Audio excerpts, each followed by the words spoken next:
Project Management Professional Exam. Have you heard of this exam before? It's one of the most popular exams conducted by Project Management Institute in the US. It's internationally recognized, and in many countries you cannot become a manager without passing this exam. In 2009, Krishna Kumar had just sold his own company Tech Unified and was pondering what to do next. That's when he started Simply Learn as a blog, where he started sharing information about this PMP exam. So when I started blogging on Simply Learn, that's where I realized that there are a lot of people who look for information online.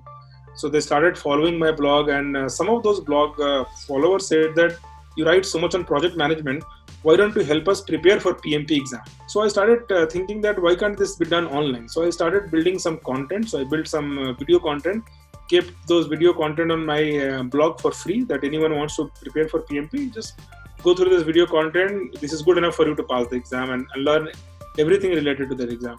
So that video content again became very popular. So I decided to make it a paid platform in 2010. So that became the beginning of Simply Learn. It became an online platform where professionals can come and learn. Simply Learn is now a leading training and certification company for working professionals. Currently, the company offers more than 200 certification courses and has students from over 150 countries. It also has tie-ups with leading universities and companies from across the world.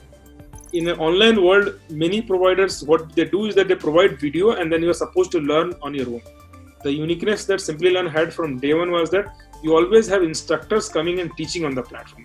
Our model is that if you want to sign up for a course on Simply Learn, there are a set of classes that happen. Come to that class, talk to the instructor, talk to the other students who are learning the same topics as you, and do a lot of projects.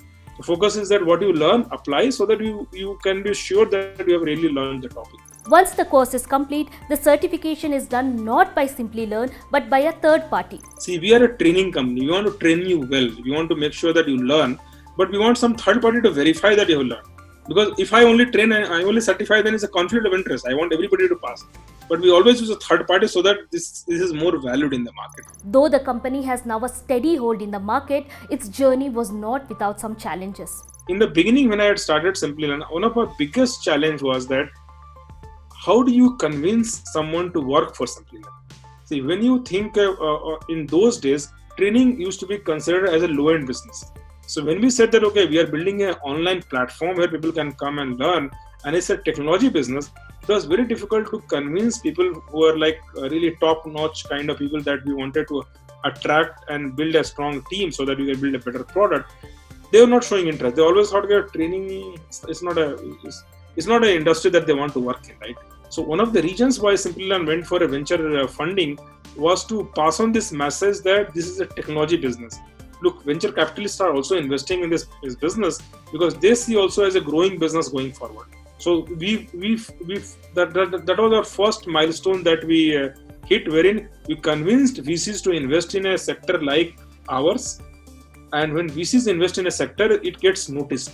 When Simply Learn began in 2009, EdTech, online learning was still alien concepts to many. Since then, the company has been able to keep up with the changing times by anticipating the need of the future. If you ask me the future of IT industry, I think this is going to become more, I'll say, skill-driven. When I say skill-driven is that you'll soon see a world where this full-time employment concept is going to get questioned big time. If you have skills that are in demand, you can demand higher pay. So you're not only limited by the fixed salary, you get paid based on demand supply gap, and the more hotter is your skill, the more higher you get paid. I think this is going to create a totally different new world. What do you think about Krishna Kumar's prediction? Do you agree with him on the future of work? Let us know in the comments below.